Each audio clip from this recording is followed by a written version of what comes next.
Bagay po ba ang aking buhok? Alam niyo po, nung isang araw ng day off ko, dami kong kailangan gawin sa bahay.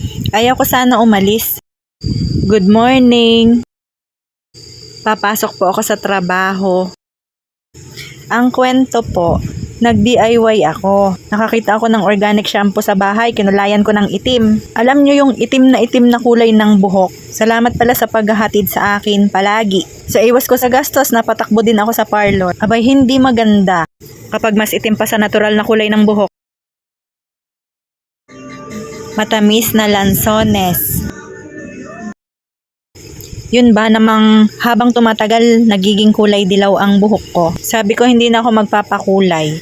Ano kaya kung kulayan ko ng itim? Sumobra naman. Pagkalaba ko, punta ako sa bayan. Mabuti na wash off. Bumili ako ng lansones nung isang araw. Hindi ko naman kasi pwedeng sungkitin ang lansones ng kapitbahay. Sabi ng tindero, galing Davao daw yan. Char. Dami ko pa nabigyan. Biyenan ko, anak ko. Tag lansones na. Sa mga may puno ng lansones, pahingi naman. Sawa na ako sa guyabano. Yung kumpare namin nagpadala ng rambutan. Mas masarap kainin ang libre.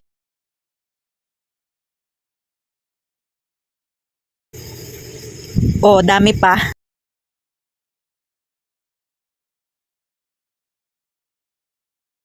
Kapag walang trabaho sa bahay, habang nagpapahinga, syempre pagkatapos ng mga gawaing bahay, masarap din kumain ng mga prutas at kung anong tira-tira sa ref. Video para may content, sipag sa trabaho. Bukod doon, sipag sa pag-edit at pag-upload ng video. Ang kita dito, naiipon naman, tiyaga at maghintay. Paborito ko din po ang prutas na to.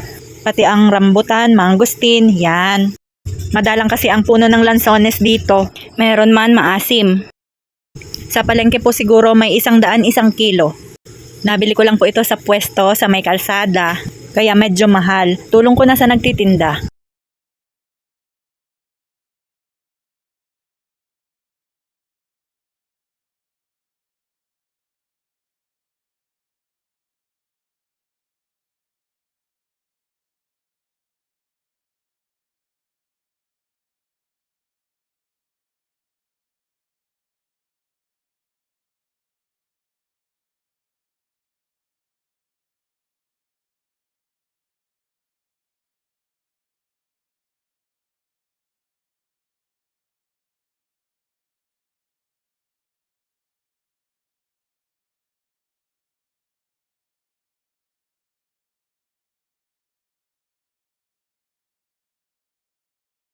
Yun lang, bye!